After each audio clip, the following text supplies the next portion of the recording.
Yes, Chef. With Ryan.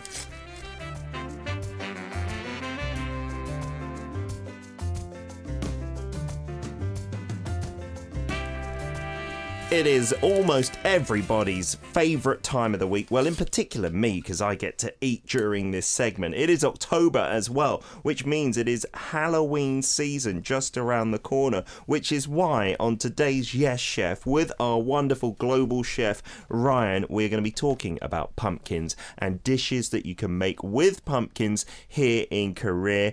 Good morning, Ryan. How are you doing? I'm good, Peter. How are you doing this morning? I'm doing very well indeed. Shall we turn down the lights and show everyone how scary that pumpkin looks? I think we've posted up the picture. Let me check it out on our social media. But you've brought like a carved pumpkin with you as well.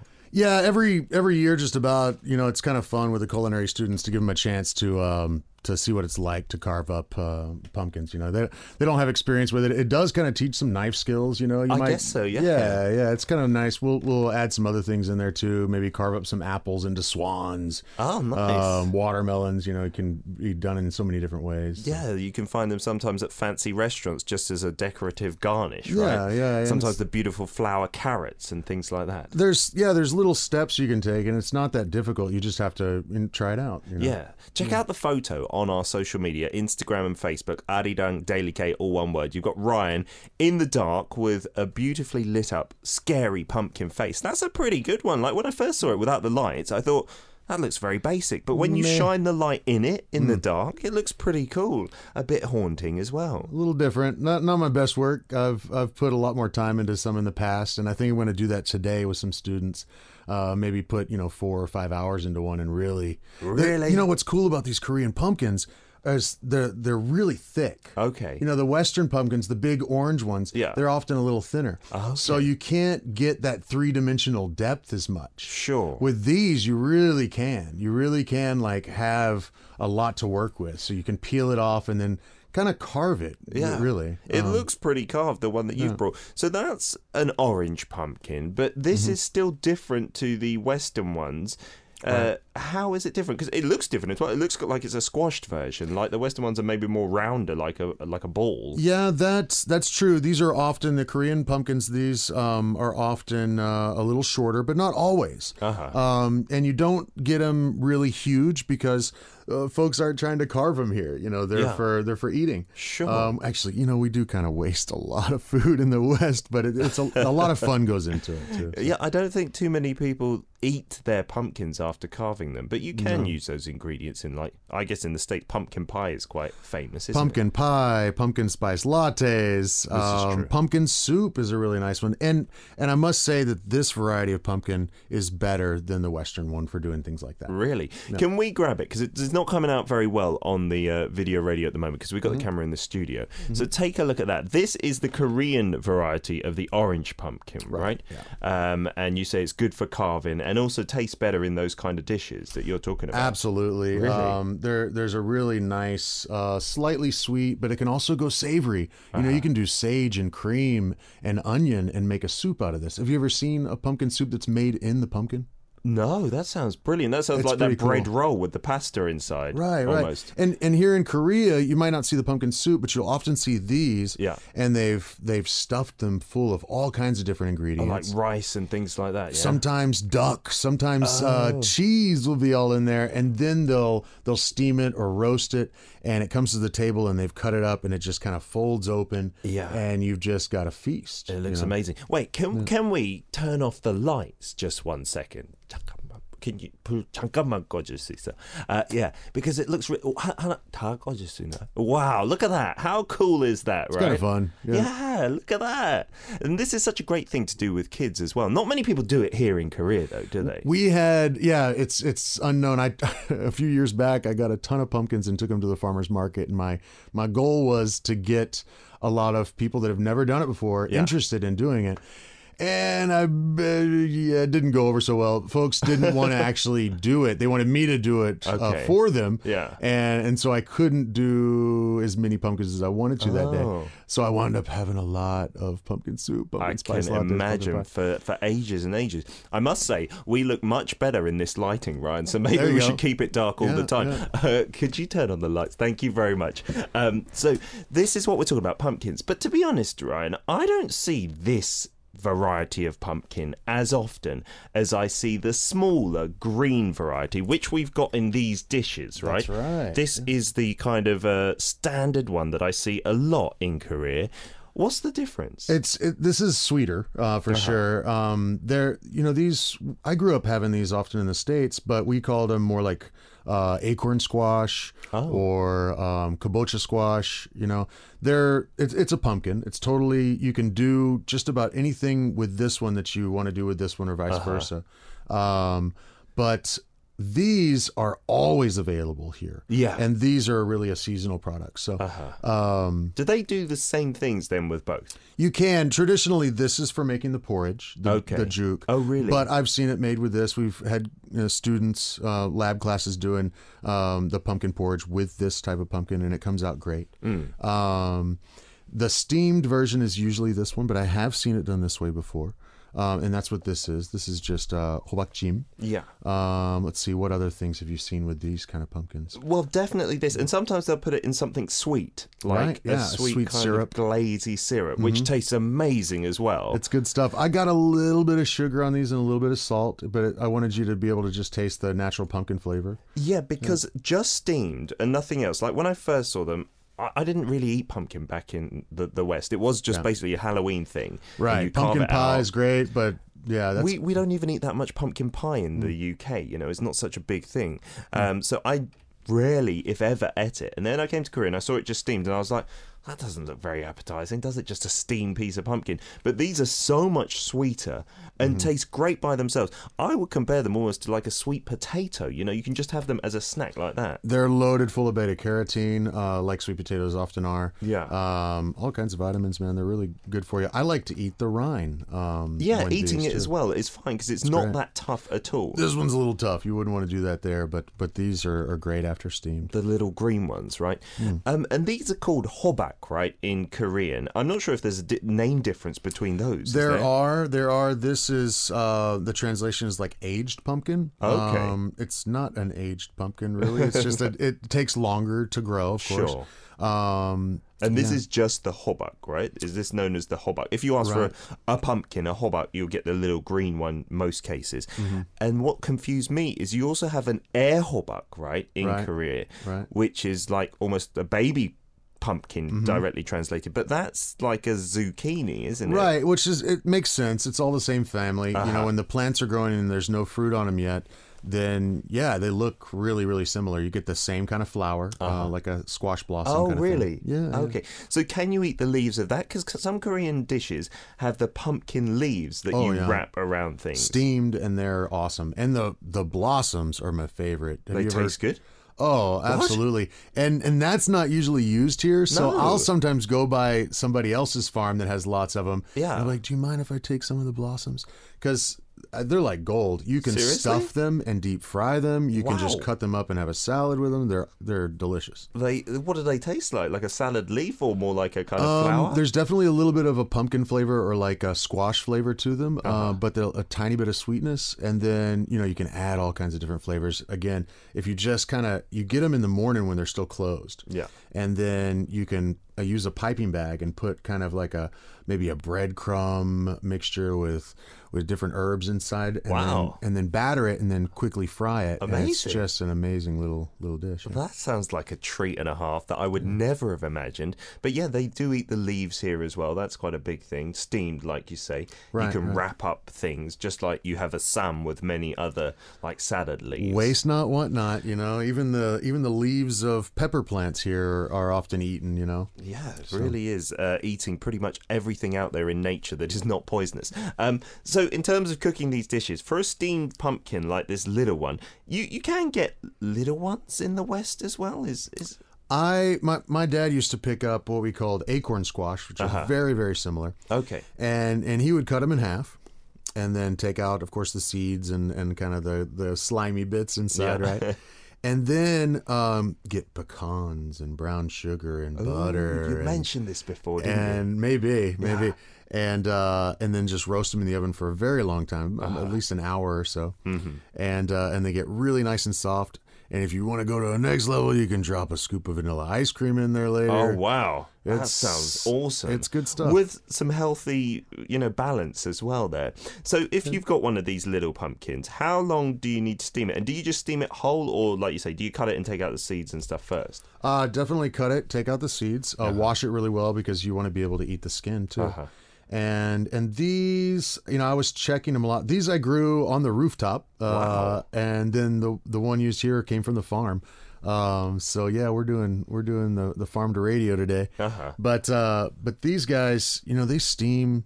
I got the water to a boil in the steamer and then dropped them. And I would say it was only about 10 to 15 minutes. It's really quick. Wow, that's not long at all. I guess because they're not that thick, are they? True. These were pretty small. That is delicious, Ryan. Yeah. Seriously, it's so sweet. You said, did you put something on there? Just a tiny bit of sugar and a tiny bit of salt in the steaming water. No, on afterwards. Oh, it tastes so good. And this is such a delicious snack as well. If you put this in your lunchbox, right, it's really filling, just like a sweet potato. And so healthy. And the skin, you can see it's very thin. It doesn't taste off-putting whatsoever. It's delicious. You can see how it can go sweet or savory, though. It's a lot of fun. You can do so many different things with it. Exactly. This could easily be turned into a dessert, where you find here with like the kind of syrupy glaze, and then it's served almost like you see the sweet potatoes or potatoes sometimes that way. They are delicious too. And then in the pot we've got the other common way to do the pumpkin, and you said it's mainly using the aged pumpkin over there. Correct. Yeah. Is the chook, right? Oh, it's still warm. Wow, thank you, Ryan. I hope so. Did you warm it up this morning? Ooh, with some dates in there. Yeah, the Korean dates on top is a normal garnish. There's a couple of other ingredients that you sometimes see in this that I don't have today, and that could be the fresh beans. Yes. Various types of fresh beans might be in there, but when you go to a restaurant that serves a lot of porridges, it's going to look just like this. It's going to be just like this. And this. sometimes they put in the little rice cakes, the little round ones as well. Right. If you want it a little bit more filling, right? Okay, so can you describe how to make this for our listeners while I enjoy it, Ryan? Happy to. Okay. The first thing that I did was I cut up the pumpkin and took off the peel, right, because this one's kind of tough, and then put it in a little bit of water. Don't overdo it with the water, because you want a pretty thick porridge, right? It's delicious. And I just boiled that until the pumpkin is really nice and soft. Okay. And you can see it's pretty smooth. I was able to do that just with a whisk. I didn't have to use a blender or a hand mixer or anything like that. Just with a whisk. You didn't beat it down with a fork or anything like that? Didn't have to. Wow. There might be a few little pieces in there, but that adds to the authenticity. Of course, yeah. A bit of a chunk, yeah. Right. And then the only other really ingredients you need are a little bit of glutinous rice powder. Okay. Okay. And you usually combine that with a bit of water and make a slurry first. Yeah. And then add that in and whisk vigorously, because you don't want it to lump up or anything like sometimes cornstarch will when you add it to a sauce. Definitely the dates are a garnish, and then some kind of sweetener like honey or sugar or something like that, and What's a little in bit this of salt. This one, honey. Oh, you're a fan of honey, aren't you? The natural sweetness. It tastes so good. It tastes healthy, but at the same time delicious. Many things that taste healthy, you're like, ooh, don't really want. But it's so good. Kids love this as well. Like my kids love it. Often this will come out as a little starter if you're having a course meal here. And it's just a little portion, and my kids will eat it all, and we'll always ask for more, and they'll give it to us for free.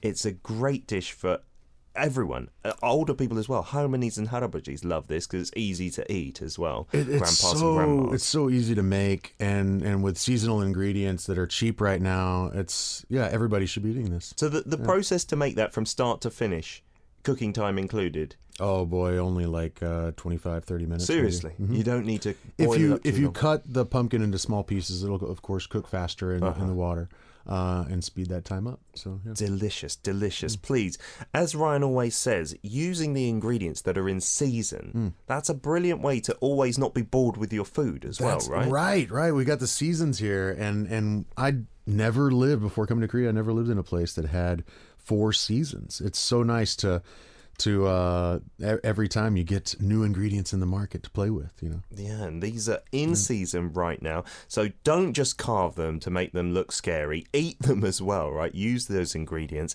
Tell us about pumpkins in your country. Like, how do you eat them? What are some common dishes? And we'll be back after a song break. This is Twice with TT. We're back for part 2 of Yes Chef with Ryan. Today we are talking pumpkins. Ryan, have you had a chance to try your pumpkin soup? I did. It's good, isn't it? With the dechu too. It's good stuff. Absolutely delicious. We've got a couple of messages to read out to do with the pumpkins that we're talking about. Leon from Singapore says, I love drinking pumpkin soup, especially the one my aunt makes. I remember that my mum used to make pumpkin porridge for my baby cousin when she was taking care of him. Also, the Chinese like to cook pumpkin steamed rice. So maybe that's similar to this Korean version where you hollow it out and put in the rice inside. Oh, I bet, yeah. That's a bit more of a longer process depending on what you're putting in there, right? Do you cook the rice before you put it in? I think you'd probably have to. I guess it would depend on the thickness of the pumpkin. If it's thin enough, then it could cook inside. Yeah, at least if you soaked it for long enough, or if you used a long grain rice, which usually cooks a little bit faster. Yeah. Then it's possible. Well, that sounds good. Dana from the US says, hi, Peter. Greetings from Chicago. All the food looks delicious. Trust me, Dana, it is. Here we make pumpkin soup with a cream base for an autumn meal. P.S. Has anyone ever told you that your voice sounds a bit like Simon Cowell? Well, he's British, I'm British, I wear my trousers up to my nipples as well, so yeah, we're just like brothers, absolutely. Dana, I've never heard that, but thank you, I guess, for that comment. Pumpkin soup with a cream base. Chicago is such a great food town. Really? Oh, man. Yeah. Is it famous for its food? I've never heard about Chicago being like a culinary place. Oh boy, yeah. So many great chefs around there that can do amazing things. Yeah. Here, that's one big difference, right? A lot of cream-based soups in the West, especially in like French cooking and other Western styles. But in Korea, it's very rare you'd add cream to a soup, right? Yeah, I mean, dairy is not as abundant, or I mean, it's quite expensive here. Different style, yeah. Yeah, but it's coming around. And a cream added to a pumpkin soup just gives it an extra, I guess, thickness, right? An extra depth. Well, I mean, cream is just awesome. I mean, it's like just all fat. It's lovely. It tastes brilliant, doesn't it? Yeah, I had about 80 folks out on the farm on Saturday carving pumpkins and playing in the farm and eating barbecue and stuff. And I thought it was going to be a little cooler. We had kind of an Indian summer, you know. That's right. It was quite like warm. 23 degrees or something. I made like, used about $60 worth of heavy cream and made a giant batch of pumpkin lattes. Oh, nice. Pumpkin spice lattes with the cinnamon, the nutmeg, the clove, the allspice, plenty of sugar, honey, dark brown sugar. And then you just whisk all that cream and get it frothy and get it hot. But I couldn't sell very many to folks or even give them away because it was warm. Yeah. But I've got them in the fridge saved, and I'm thinking about adding an acid to it now, like lemon juice or something, and making a pumpkin spice ricotta. Oh. Yeah. Yeah. Can you imagine that cool. like squeezed into kind of like a cannoli, like a deep fried shell? That could be a really neat little filling. dessert. Yeah. That sounds interesting. I guess you could never have a spiced pumpkin latte ice, right? That's a bit weird. People do it. Really? I don't know about. Yeah, that's weird. It doesn't sound very nice. Zada from Malaysia says, hello, Chef Ryan. What a coincidence. I ate pumpkin yesterday. My mum made it for dinner. We call it labu masak lemak, which literally means fatty cooked pumpkin. So you have pumpkin cooked in fat. It's actually called pumpkin in coconut gravy. Oh, that sounds good. I want a picture. I gotta look that up. Yeah, that does sound nice. It's a nice combination of sweet, spicy, and creamy all together. And like you said, it can totally be savory. You could have that in a curry, couldn't you? Yeah, it sounds like that's sweet and savory. Yeah, that sounds cool. Really I gotta try good. that. Roz from the US says, you guys are torturing me with those pumpkins and the acorn squash and the pumpkin blossoms. OMG, I want some. But wait, I have some butternut squash growing. Can I do the same thing with that? Absolutely. Really? Yes. Butternut squash is one of my favorites. I used to do recipes where you cut them in half, take out the seeds and innards, and then maybe make a little like Italian kind of sausage with some peppers and tomatoes and stuff that in there and then roast it. But you can do these kind of recipes with those as well. And you can eat the blossoms from the butternut squash? Oh, sure. Absolutely, yeah. Wow, in the same way. It's all the same nightshade family. You get really big flowers and just cut up in a salad is great or stuffed and fried. Wow. Oh, sounds good. And Siska from Indonesia says, amazing Halloween pumpkin. Looks scary, but nice. And the photo on Instagram is great. King Peter looks like a devil. You look like an angel. We call this orange pumpkin labu parang here. And there's a famous dish called kolak labu. It's a sweet dessert with pumpkin in a die shape cooked in brown palm sugar and adding some coconut milk. So I'm seeing this theme in that region. Coconut milk and pumpkins. I love the name too, laboom. Yeah, it sounds good, doesn't it? Just rolls off the tongue. We, excuse me, have been talking all about pumpkins because Halloween is next week, isn't it? So we wanted to get you guys prepared this weekend, try some of these recipes out, and let us know how it goes. As ever, post up some pictures of pumpkins if you're carving them. We would love to see this. You'll be able to check out this video and every other edition of Yes Chef on YouTube. Just type in Arirang Radio, Daily K, or Yes Chef, and you'll find the videos uploaded there. If you're watching on YouTube, then don't forget you can tune in to us every single day on #DailyK, keeping you up to date with the latest news and trends in Korea from 9 a.m. KST for 2 hours. Thank you very much indeed. It is now time for What's in Your Fridge, and we've got a couple of our European listeners, I believe, Ryan. We do, and Audrey in France seems to think that the fridge isn't that great, but I must say that this is not bad. Cherry tomato, sweet pepper, leeks, endives, button mushrooms, sweet potatoes, pears, bananas, lime, ginger, chicken breast, duck gizzard confit. I love that one. Wow. Tagliatelle pasta, single cream, coconut milk, cheese, and one of my favorite cheeses in the world, Pont l'Evêque. Oh, Pont l'Evêque. I've never heard of it, but you're explaining it's a bit like a camembert, but more nutty. Yeah, it's a soft cheese. It's really, really nutty. And when you cut it and you let it sit out for just a little bit, it gets even nuttier. It's amazing. It's amazing. It's a little funky, it's a little like feet, Really? But we talked about, doenjang. Yep. We got doenjang here, or the fermented soybean paste. The first time people smell that, they're like, really? That's no food? way. Yeah. and this cheese is no different. She also has eggs, and so I got to use the Pont l'Evêque. And if I had to choose other ingredients to go with that, I would say possibly, the pears. And then I would cook down the pears. Mm-hmm. And then maybe put it together. Could you do that? In the endive. Yeah, you could make little canapes kind of with it. With the Pont l'Evêque, the pear. What else would you put with that? Potentially the duck gizzard confit as well. Really? With the cheese? Be nice. Yeah, that could be nice. But yeah, if you just, endive will do those little boats, right? Sure. So it's a great vehicle, and there's a little bitterness, but the sweetness in the pear can balance out that bitterness, and then the nuttiness from the Pont l'Evêque, and then kind of the fatty meatiness of the duck gizzard confit. That would be pretty awesome together. Pretty simple, but pretty awesome. You could also cook down the leeks as well and get that in there and add some more depth. Oh, a little finger food. Yeah. I love using that like we do here with Sam, Exactly. Taking the leaves and stuffing them with different things. Yeah, and sometimes you can get some quite elaborate, I guess they have come from Sam's, but they're like the kimchi, maybe the white kimchi, and you roll it around like an ingredient in the middle, and it looks really decorative that way. Still tastes amazing as well. Okay, terrible question here, Ryan, but for the pont levesque, could you put that on tteokbokki or some ramyeon in one of these abominations? Would it go well together? On tteokbokki or what? Yeah, or like ramyeon, like instant noodles. You know, we sometimes put cheese. I know you're not a fan. But would it go okay? What happened here is, suddenly there was cheese available. Yeah.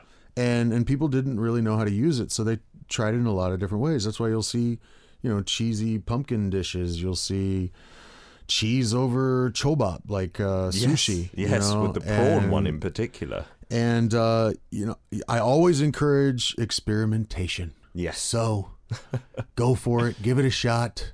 But, yeah, at the same time, I just want to shake my head a little bit. Of course, yeah. It kind of destroys some of the other flavors and whatnot. But I'm going to give it a try. Audrey, go and try that out. Let us know how that goes. We've also got something from Roz as well in the US. Yes. Roz has lemongrass pork loin, 4 pounds. Thanks for the details. Wow. Hollandaise sauce, fresh made. Good. Way to go. I'm always trying to get my students to make perfect hollandaise, and it's a chore. Black rice, sour cream, cottage cheese, coconut flour, carrots, lemons, apples, garbanzo beans, and ginger. What's a garbanzo bean? Sounds like something from Sesame Street. You've had garbanzo beans before, haven't you? Maybe I have, but I have no idea they're called garbanzo. Yeah, Garbanzo. Okay, garbanzo.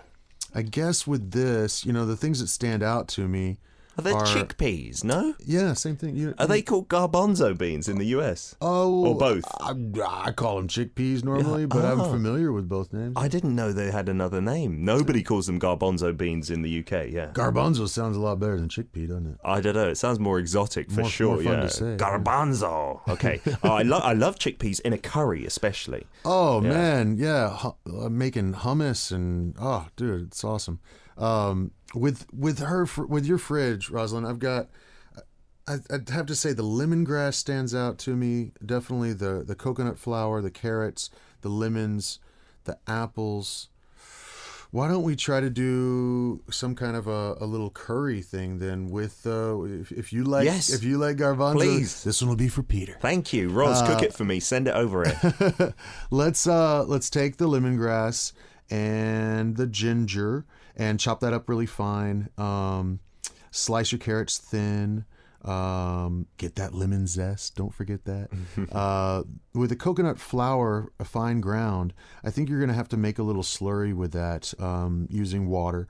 And when you get the lemongrass and the ginger and maybe some garlic if you got it going, and get those flavors to come out, but don't brown them. Don't let them get, you just want the flavor to come out into whatever fat you've got, if it's oil or butter or something like that.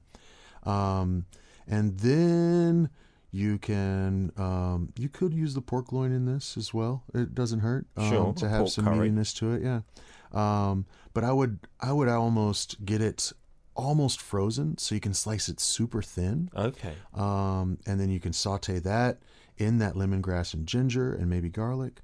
Then once that's about done, add in your carrots, get those a little soft, then pour over your coconut flour slurry and some kind of sweetener, and you could have the black rice on the side.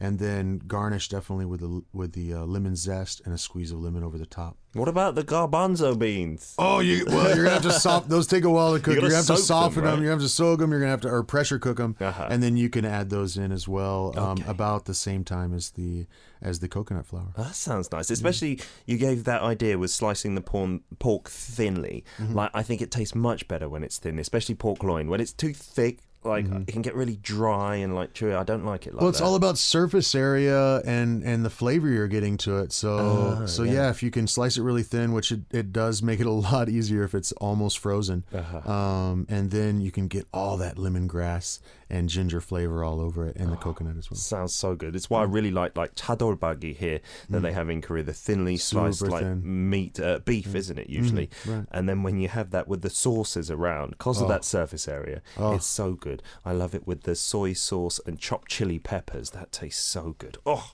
Anyway, Ryan, thank you for that. Roz, if you do make that, remember to save me a portion, put it in your freezer, and next time in Florida, maybe 2022, I'll come and give it a try. Ryan, thanks for all these pumpkin dishes. Perfect for the season. I'm looking forward to next week because we may be doing something to do with hangovers. Yeah, that's the thing, and I don't know how much I'm going to torture Peter. What do you think, guys? Should I torture Peter a lot or just a little? You ask our listeners. They're going to say 100% torture. Yep. Let us know what you want, and we will bow to your needs as ever. Ryan, we'll see you next week. My pleasure, man. All right, we'll play a song here from Hui Song, and it features Hash Swan, Real Slow. This one is Aroma.